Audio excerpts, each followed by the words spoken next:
This is Democracy Now!, democracynow.org, The War and Peace Report. I'm Amy Goodman. And I'm Juan González. Welcome to all of our listeners and viewers around the country and around the world.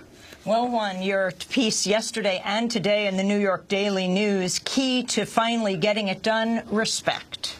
Yes, well, most people have heard by now that the New York City Teachers Union negotiated a landmark agreement with the de Blasio administration this week, where 100,000 members of the union, after going 4.5 years without any pay raises or without a contract, have reached a new contract with the city. And it's really a landmark agreement, considering the bitterness that has existed between not just the teachers, but all the city unions who've been without contracts, dating way back into the last years of the Bloomberg administration.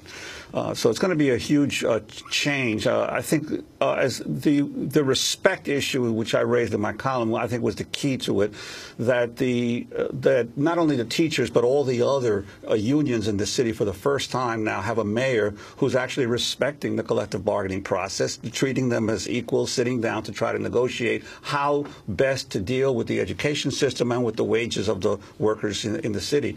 So I think that the willingness of de Blasio to give and take with the unions, some innovative ideas about cutting huge amounts of the cost of health care insurance for city workers, made it possible for, and also the other thing which I raised, most people are not aware of, New York City's tax revenues are booming.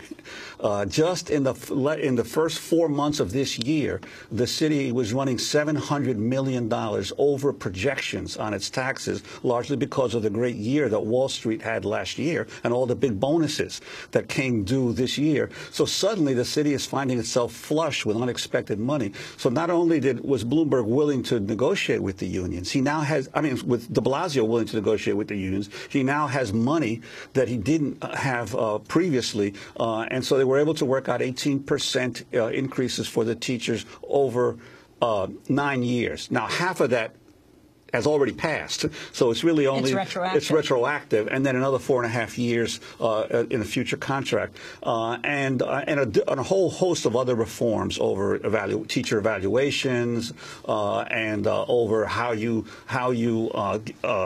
fire teachers that have committed misconduct, were all dealt with in the contract. And so even the business community is lauding the mayor, because he managed to do the retroactives but spaced them out over future years, so the hit to the city's budget is not that great immediately. As the rest of the country looks at the de Blasio administration as really as a kind of weather vane for things to come, whether a progressive agenda can succeed. Well, I think the main thing to understand is in most places around the country, unions are giving back stuff.